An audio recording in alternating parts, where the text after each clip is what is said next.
Question 7.53 S A B C D E एक set है, ordered set है. List all the consistent enumerations of S into 1 2 3 4 5 और इसमें इसकी तमाम consistent enumeration जो है वो बनानी है इस सेट के साथ. और हमारे पास इसकी एज डायग्राम इसकी ये दी हुई है. अब इसकी consistent enumeration बनानी है तो देखें इसको कैसे हम बनाएंगे. इसके लिए हमें पहले देखना होगा कि इसकी चॉइसेस कौन. तो पहले अगर हम ए देखें कि इसके पास सिर्फ एक ही चॉइस है कि ए जो होगा वो हमेशा क्या रहेगा, 1 रहेगा. ए ने हमेशा 1 रहना है, इसके पास सिर्फ एक ही चॉइस है. उसके पास अगर आप देखें बी और सी, ये जो है इनके पास दो चॉइसेस मौजूद है, या तो B2 हो सकता है या C2 हो सकता है. यानी कि अगर हम ये कहें कि if B is 2 then C क्या होगा, वो 3 होगा, C3 हो जाएगा. और अगर हम ये कहें कि if A is equal to 1, अगर इसको C जो है उसको हम रख लें 2, फिर जो B होगा वो क्या हो जाएगा, 3 हो जाएगा. तो इसके पास ये दो चॉइसेस मौजूद थी. फिर अगर हम देखें, अगर B की तरफ जाएं तो B C, फिर इसके बाद फिर दो चॉइसेस मौजूद हैं. पहले या D हो सकता है फिर E, या पहले E फिर D, क्योंकि यहाँ पे उसमें कंपेरेबल नहीं है तो पहले इसको ले लें इसको ले लें, दोनों के पास जो चॉइसेस हैं वो मौजूद हैं. तो इसका मतलब क्या हुआ कि अगर हम A इस तरह हमने ये पहला जो है इसको, इसके बाद हमारे पास इसके पास भी दो चॉइसेस आ रही हैं.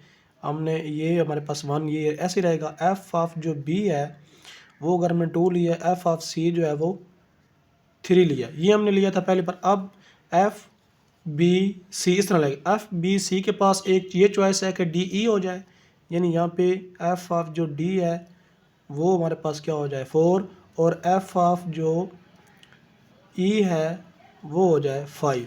एक ये चॉइस है, एक ये चॉइस है ये 4 हो जाए और ये 5 हो जाए. यहाँ पे हम लिख रहे हैं एफ ऑफ जो ई है वो 4 हो जाए और एफ ऑफ जो डी है वो 5 हो जाए. यानी इनके पास हमारे पास दो चॉइसेस थी. और एक हमारे पास ये हमने लिया था सी बी. अब सी बी के पास भी दो चॉइसेस हैं, या तो वो डी ई हो जाएगा या ई डी, क्योंकि दोनों के आपस में कंपेरेबल नहीं है तो दोनों में से इस पे 4 और 5 जो हम अरेंज कर सकते हैं. तो इसमें क्या होगा, यहाँ पे दो जो एलिमेंट आएंगे, एक एलिमेंट में यहाँ पे लिख देता हूँ कि एफ ऑफ जो यहाँ पे डी होगा उसको आप कह लें 4, और यहाँ पे जो एफ ऑफ ई होगा उसको कह लें 5. तो इसमें हमारे पास ये 1 2 3 इसकी बन गई हैं.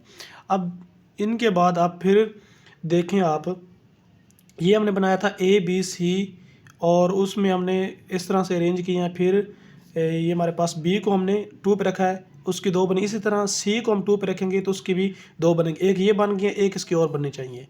F of a 1, f of c 2 और एफ ऑफ बी 3, ये जो हमने बनाई थी सेकंड. इसमें देखें एफ ऑफ बी 3 है. अब उसके बाद हमने एक चॉइस ये रखी थी कि इसको 4 रख लिया, इसको 5. अब हम क्या करेंगे, इसको 4 रख लेंगे और इसको 5. तो एफ ऑफ ई जो होगी ये 4 हो जाएगी और एफ ऑफ जो डी होगी ये 5 हो जाएगी. तो ये एक इसकी बनेगी कंसिस्टेंट एनुमरेशन. अब इसके बाद एक और बन सकती है. देखें यहाँ पे ए सी और ई. अगर हम ए जो है उसको 1 कह लें, सी को हम 2 कह सकते हैं और ई को हम 3. इसके पास 3 की भी चॉइस है. 3 की चॉइस क्यों है, क्योंकि जो सी है इसको प्रोसीड कर रहा है, सी प्रोसीड कर रहा है और ये इसके साथ भी कंपेरेबल नहीं है और इसके साथ भी कंपेरेबल नहीं है. तो इसके बाद जो है हम A B A C E B D, ये हम एक इसकी कॉन्स्टिट्यूएंट कॉम्बिनेशन बना सकते हैं कि इन तीनों को चॉइसेस हमने दे दी हैं, लेकिन इनके पास फिर ये 4 किसके पास रह जाएगी, 5 किसके पास रह जाएगी. तो हमारे पास ये चॉइस बन जाएगी एफ ऑफ बी 4 और एफ ऑफ डी 5. तो एक ये हमारे पास बन जाएगी न्यूमरेशन. अब आप जिस तरह से आप अगर ये कहें कि जिस तरह से ई जो था इसका मैक्सिमल एलिमेंट था तो हमने उसको 3 पे लिया है, तो हम डी को भी 3 पे ले सकते हैं, लेकिन डी को हम 3 पे नहीं ले सकते. क्यों नहीं ले सकते, देखें अगर आप डी की बनाएं A B D, A B D, आप 3 को एफ ऑफ 3 इसको डी लिख देंगे. अब आपको इनको कैसे अरेंज करना पड़ेगा, अब इनको आप ऐसे अरेंज करेंगे फिर कि ए बी डी सी ई, लेकिन वो रॉन्ग हो जाएगा. वो रॉन्ग कैसे होगा, देखिए एफ ए बी डी, ये मैं यहाँ पे लिख रहा हूँ वैसे समझाने के लिए, ए बी डी और सी ई, ये हमने एक बना दिया है। अब इसमें देखें ए बी डी आ रहा है, उसके बाद सी आ रहा है, जबकि इसका मतलब क्या होगा, डी जो है वो सी को क्या कर रहा है, प्रोसीड कर रहा है, या दूसरे अल्फाज में इसके साथ कंपेरेबल नहीं है, एक एग्जिस्ट करना चाहिए इसमें से, लेकिन इसमें से दोनों एग्जिस्ट नहीं कर रहा है, इसके साथ कंपेरेबल भी है वो, और इसको वो सी जो है वो डी को प्रोसीड कर रहा है, लेकिन यहाँ तो डी इसको कर रहा है या उसके साथ कंपेरेबल नहीं है, तो ये क्या हो जाती है, रॉन्ग हो जाती है, इसलिए ये हमारे पास कंटेन नहीं करेगी। लेकिन ये कर जाएगी, क्योंकि देखें ए सी को प्रोसीड कर रहा है, सी ए को कर रहा है, ये ठीक हो गया। अब ई के बाद चाहे ये आप पहले, अब ई के बाद डी भी नहीं लिख सकते, क्योंकि डी के बाद फिर बी आएगा तो फिर रॉन्ग हो जाएगा, क्योंकि वो उसको सक्सीड कर रहा है, तो इसलिए वो जब हम लिखेंगे तो वो प्रोसीड करे, इसलिए ई के बाद हमारे पास बी की चॉइस होगी, ई बी डी, ताकि ई बी के साथ कंपेरेबल ना हो तो बेशक उसके बाद आप लिख सकते हैं, लेकिन बी डी के साथ क्योंकि कंपेरेबल है तो इसलिए बी पहले आएगा और डी बाद में आएगा। तो इस तरह से आपके पास सिर्फ ये इसकी 5 पॉसिबल इनुमरेशन बनेगी। तो यहाँ पे मैं इसको दोबारा लिख देता हूँ, कौन कौन सी बनेगी। एक बनेगी जो हमने पहले बनाई थी, ए बी सी डी ई, ये हमारे पास पहली जो इनुमरेशन बनाई थी। फिर ये दूसरी ए सी बी डी और ई, फिर ये तीसरी ए बी सी ई डी, फिर ये चौथी ए सी बी ई और डी, फिर ये लास्ट वाली ए सी ई बी डी। तो ये जो पॉसिबल इसकी इनुमरेशन होगी वो हमारे पास 5 बनेंगी। 7.54 S A B C D E F एक सेट दिया हुआ है, find the number N of the consistent enumeration of S into 1 2 3 4 5 6। ये हमारे पास दिया हुआ है और इसमें हमने इसकी कंसिस्टेंट इनुमरेशन फाइंड करनी है, जिस तरह से हमने पीछे वाले क्वेश्चन में की है सेम इस तरह हमने करनी है। इसमें मैंने ये इस तरह से आपको बता दिया कि इस तरह से आप इनकी चॉइस से रख सकते हैं, इस तरह से भी लिख सकते हैं और इस तरह से भी लिख सकते हैं। इसमें हम सिंपल इस तरह से लिखते जाएंगे, आपको मैं समझाता जाऊंगा कि ये किस तरह से बन रही हैं।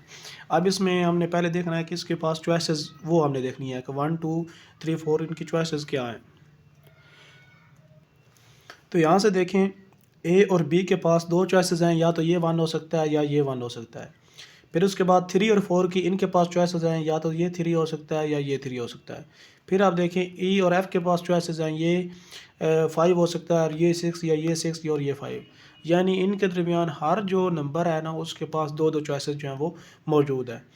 तो पहले इसलिए हम स्टार्ट करते हैं और फिर देखेंगे कि किस तरह से इनकी चॉइसेस जो हैं वो आती हैं। अब यहाँ से आप देख लिए कि हर नंबर के बाद नंबर के पास जो है 2 चॉइसेस मौजूद हैं। जब ये कंप्लीट हो जाएंगे फिर आप देखेंगे कि इसके पास और क्या पॉसिबिलिटी है।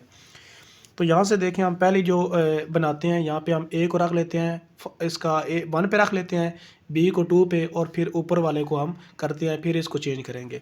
अब ए को अगर हम 1 पे रखें तो एक हमारे पास ये न्यूमरेशन बनेगी ए बी रख लिया। अब सी को 3 पे रख लें, डी को 4 पे रख लें, सी डी ई और एफ, इसको 5 पे और इसको 6 पे, ई एफ। अब इसको ध्यान से देखते जाना है। हमने रखा A B C D E F. अब पहले इसको ए बी को फिक्स रहने दे, इसको नहीं, इसको ऐसे रहने दे ए बी को, यानी ए बी को दोबारा ऐसे रहने दे। अब पहले किया था सी डी, अब इसको डी सी कर ले, डी सी पहले किया था ई एफ, इसको ई एफ ही रहने दे, ई एफ।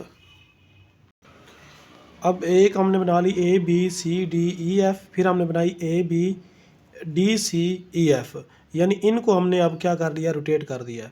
अब क्या करें, इनको भी फिक्स कर दें और इनको एक बार सी डी फिक्स करके इनको चेंज करें, फिर डी सी फिक्स करके इनको चेंज करें।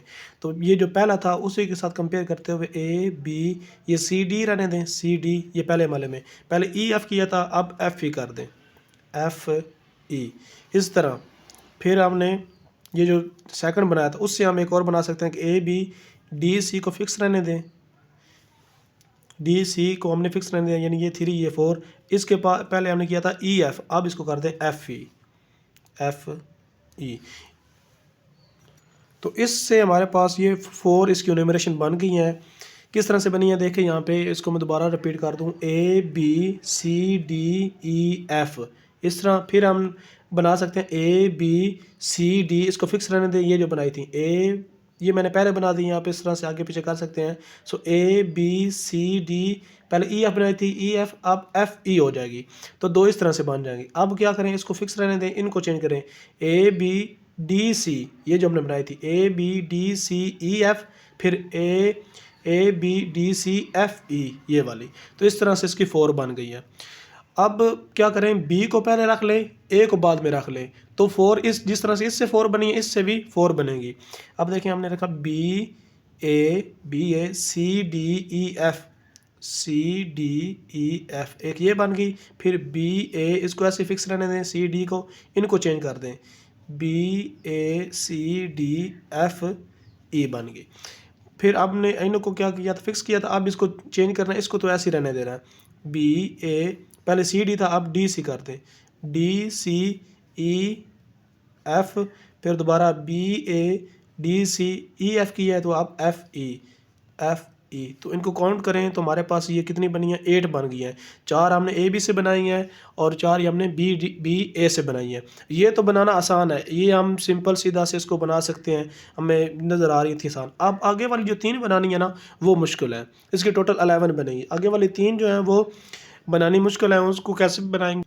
अब उसको आपने ऐसे लेके चलना है कि जो एलिमेंट है ना, अगर हम जिस तरह से इन्यूमरेशन बना रहे हो, तो उसमें ऐसे हो कि जो एक एलिमेंट के बाद वाला जो एलिमेंट आ रहा हो, तो पहले वाला या तो उसको प्रोसीड कर रहा हो, या उसको वो जो है वो उसके साथ कंपेरेबल ना हो, तो तब वो इस तरह से बनेगी। ऐसा ना हो कि ए के बाद वाला जो एलिमेंट है वो ऐसा है कि जो पहले वाले को प्रोसीड कर रहा हो, यानी कि हम ऐसे नहीं कर सकते। जैसे हमने बनाया ए बी, अगर बनाए ए बी और फिर हम लिख दें ए बी सी ई, लिख दें ए बी ई सी लिख दें, अब ई सी नहीं आ सकता, क्यों, सी जो है वो ई को प्रोसीड कर रहा है, ना कि ई सी को, तो ए बी ई सी करेंगे तो गलत हो जाएगा। हम कैसे बनाएंगे, ए बी सी ई बना सकते हैं। तो इसको चीज़ को आपने ख्याल रखना है। अब देखें, इसके एक न्यूमरेशन जो बनेगी वो बनेगी A B C E D और एफ।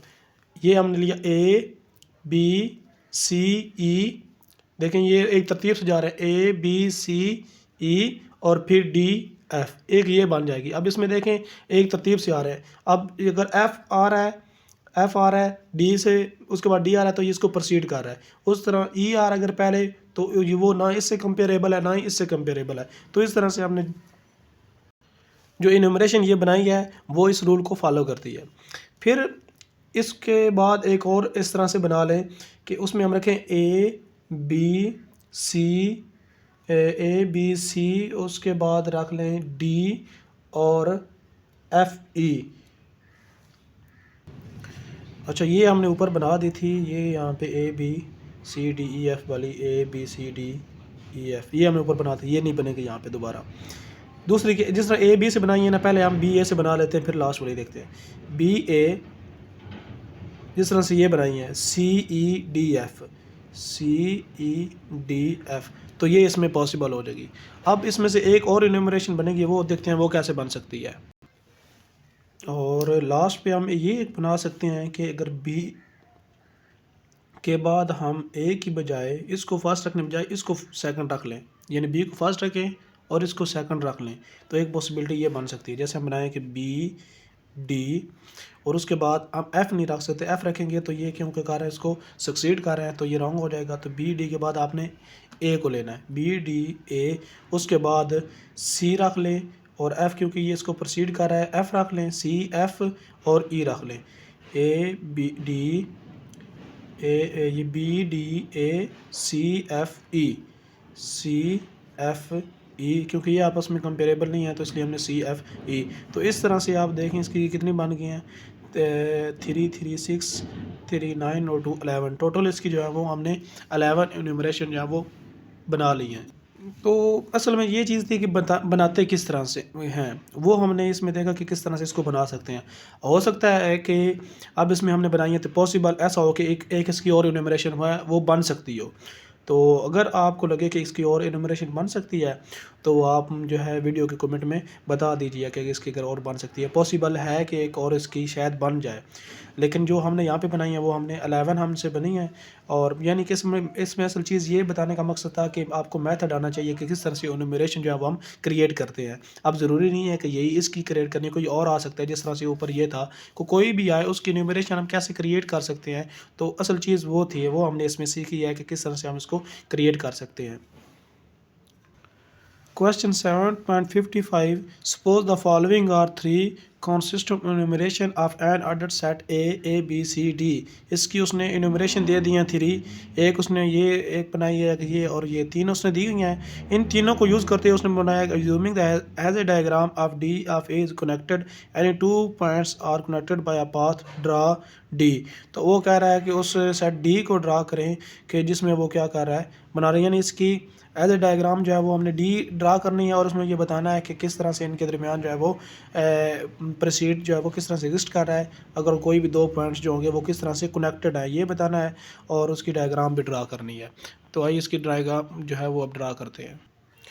ये हमें तीनों दिए हुए हैं। तो फर्स्ट हम पहला स्टेप ये करते हैं कि इनको ना एक सिंपल वे में लिख लेते हैं जिस तरह से चेन होती है, ताकि हमें इजीली जो है ना वो ये इसको ड्रा कर सकें, समझ सकें। देखें, अगर हम पहले को ड्रा करना चाहें तो फर्स्ट पे हमारा क्या आएगा, ए आएगा। सेकंड हमारे पास बी की चॉइस है 2, तो सेकंड पे बी।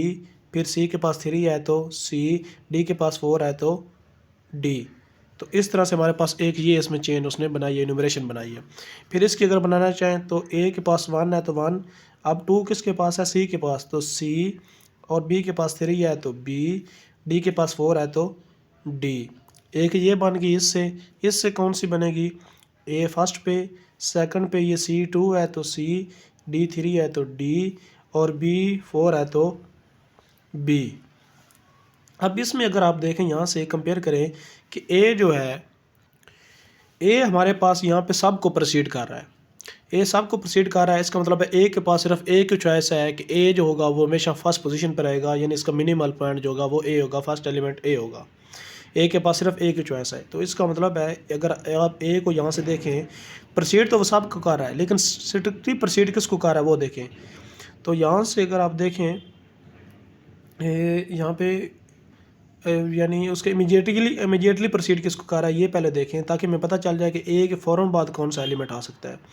अब ए के बाद बी आ रहा है तो ए बी को क्या कर रहा है, यहाँ पे इमीडिएटली प्रोसीड कर रहा है। उसके बाद ए के बाद आ रहा है सी, यहाँ पे भी ए के बाद सी आ रहा है, तो ए जो है वो इमीडिएटली प्रोसीड कर रहा है सी को। तो इसका मतलब क्या होगा कि ए के फ़ौरन बाद जो है वो बी आना चाहिए या और सी आना चाहिए, ये दोनों ए के फ़ौरन बाद आएंगे। और जो डी होगा वो डायरेक्ट नहीं होगा ए से डी, उसको प्रोसीड तो वो करेगा लेकिन इमीडिएटली प्रोसीड नहीं करेगा, वो किसी पॉइंट को पहले प्रोसीड करेगा फिर उसकी तरफ जाएगा।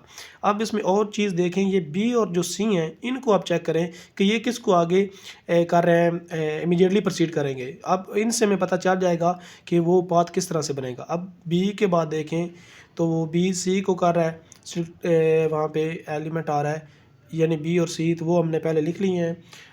आप उसके बाद देखें सी डी आ रहा है और इसमें आ रहा है बी डी आ रहा है, बी डी आ रहा है, उसमें आ रहा है सी डी। तो ए के बाद अगर देखें हम, ए के बाद जब सी आएगा तब हम आगे देखेंगे। ए के बाद सी आ रहा है और सी के बाद अगर हम देखें तो वो डी आ रहा है। ये इसमें देखें ए के बाद सी के बाद डी, तो इसका मतलब है। और यहाँ पे भी देखें ए के बाद बी आ रहा है, बी के बाद सी आ रहा है और सी के बाद डी आ रहा है। इसका इन दोनों को अगर हम कंपेयर करें तो यहाँ से हम लिख सकते हैं कि जो सी है वो इमीडिएटली प्रोसीड करना चाहिए डी को, इन दोनों को। यहाँ भी सी डी आ रहा है, यहाँ पे भी सी डी आ रहा है, तो यहाँ पे इसका मतलब है कि यहाँ पे सी भी आ रहा है लेकिन ये हमारे पास एक बार अगर 2 बार ये आ रहा है तो ये हो सकता है इसको इमीडिएटली ना करता हो, ये वैसे प्रोसीड करता है। लेकिन इसमें हमारे पास 2 बार आ रहा है तो हम इसको अगर दोनों को चॉइस करेंगे तो ये सी डी आना चाहिए हमारे पास। अब इसकी अगर हम डायग्राम बनाना चाहें तो हम क्या करेंगे, फर्स्ट पे हम ए रखेंगे कि एक ऐसा एलिमेंट है जिसको कोई और एलिमेंट जो है वो प्रोसीड नहीं कर रहा। यहाँ पे देखें अब ए जो है वो प्रोसीड कर रहा है किसको, बी को, और बी को वो किस तरह से प्रोसीड कर रहा है, इमीडिएटली। तो इसका मतलब है अगर यहाँ पे हम बना दें इस तरह से अगर बना दें, ए जो है वो बी को इमीडिएटली प्रोसीड कर रहा है। और अगर आप देखें बी जो है वो इस तरह से हमें इमीडिएटली प्रोसीड किसी को नहीं कर रहा, तो यानी इसकी चेन में अगर आप देखें बी किसी को प्रोसीड नहीं कर रहा इमीडिएटली, तो इसका मतलब है बी ऐसे रहेगा। अब देखें ए सी को भी इमीडिएटली प्रोसीड कर रहा है, और सी जो है वो ए से ऊपर होना चाहिए, क्योंकि ए हमारा क्या फर्स्ट एलिमेंट यहाँ पे आ रहा है, उसके पास सिर्फ 1 की चॉइस सिर्फ ए के पास है, तो इसके बराबर नहीं ले जाना, इससे थोड़ा ऊपर ले जाना है ताकि इसके पास जो है वो फर्स्ट की चॉइस ना आए। तो यहाँ पे आ गया सी। अब ए बी को भी इमीडिएटली प्रोसीड कर रहा है और सी को भी कर रहा है। अब सी जो है आपने देखा कि वो डी को इमीडिएटली प्रोसीड कर रहा था, तो इसको यहाँ यानी यहाँ पे हम बना सकते हैं कि ए जो होगा वो डी को इमीडिएटली प्रोसीड करेगा। तो इस तरह से इसकी डायग्राम बन जाएगी। इसको आप अगर इस तरह से लिखना चाहें, ऐसे बी लिख लें और ऐसे आप अगर सी लिख लें और यहाँ पे डी लिख दें, तो तब भी ये ठीक हो। इसकी यानी आप डिफरेंट डिज़ाइनिंग कर सकते हैं, लेकिन ये डायग्राम इस तरह की इसकी एज डायग्राम बनेगी। अब इससे आप ये चेन जो है वो बना सकते हैं। देखें आप, इसमें एक बनेगी A B C D, A B C D, ये पहली बनेगी। फिर बन सकती है इसमें A C B D, A C B D, ये बन गई ए सी बी डी। फिर आप बना सकते हैं ए C D B, A C D B, क्योंकि ये कंपेरेबल नहीं है, ये कंपेरेबल नहीं है, तो इसमें हम लिख सकते हैं कि ए सी डी बी। डी या सी के बाद अगर बी आ जाए तो कोई फ़र्क नहीं पड़ेगा, लेकिन बी के बाद ए नहीं आना चाहिए, या सी के बाद ए नहीं आना चाहिए, या डी के बाद ए नहीं आना चाहिए, तो वो इसमें नहीं आएगा। तो ये तीनों जो होंगी वो इसी से चेन बन रही हैं, तो ये इसकी क्या कराएगी, एज ए डायग्राम कराएगी। और ये हमारे पास इसके हमने बता दिए हैं, और ये वो डी है सेट जो इसकी एज ए डायग्राम बना रहा है।